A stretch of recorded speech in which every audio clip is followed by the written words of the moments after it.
Si quelqu'un n'est pas sauvé, la première chose qu'il lui faut, c'est le sang de Jésus. Il n'y a pas d'autre recours possible pour lui. Sans effusion de sang, il n'y a pas de pardon. Le pécheur inconverti, consciemment ou non, est véritablement un esclave du diable, un prisonnier de Satan. Peut-être ne sait-il pas, mais cela ne change rien à l'état de fait. Or, le sang de Jésus touche à cet abîme de condamnation et de mort, dans ce sens qu'il est du côté de la vie, l'instrument du rachat, de la condamnation et de la mort. Reconnaître le sens et la valeur du sang de Jésus, tel est pour l'inconverti le tout premier pas du côté de la délivrance. Nous ne parviendrons jamais jusqu'à Dieu par un autre chemin.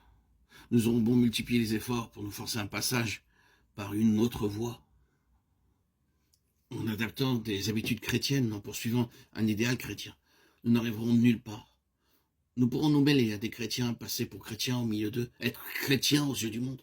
Il n'en restera pas moins que ce fait est inébranlablement établi, sans qu'il y ait aucune possibilité de doute à cet égard.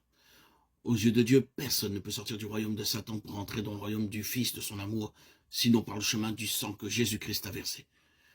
Mais connaître ce fait capital, passer dessus comme on passe sur une chose sans importance, refuser de le voir, de le reconnaître, de l'accepter, signifie qu'aux yeux de Dieu, quelle que soit d'ailleurs la suite des événements dans notre vie personnelle, la chose qui fait de nous un enfant de Dieu et nous délivre du royaume de Satan n'a pas eu lieu.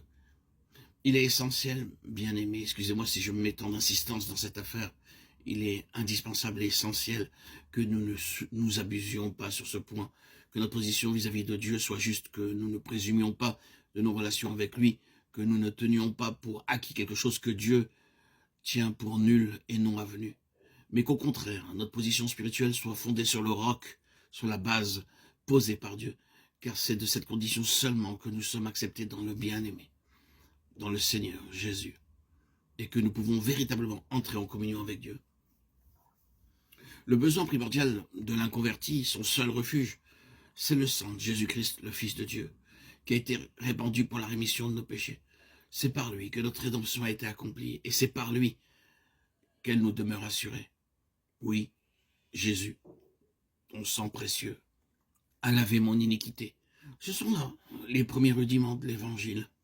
C'est par là que tout commence dans nos relations avec Dieu. Une fois sauvé, le pécheur a des luttes, et dans ces luttes, le sang est une nécessité par le fait que c'est en réalité avec Satan que le pécheur sauvé se trouve aux prises. Satan n'est plus son maître, Satan n'est plus son Seigneur. Il n'est plus cela auquel on est asservi, mais il n'a pas pris son parti de la situation. Et il va désormais concentrer ses efforts dans un autre sens. Tâcher de ramener en captivité celui qui lui a échappé.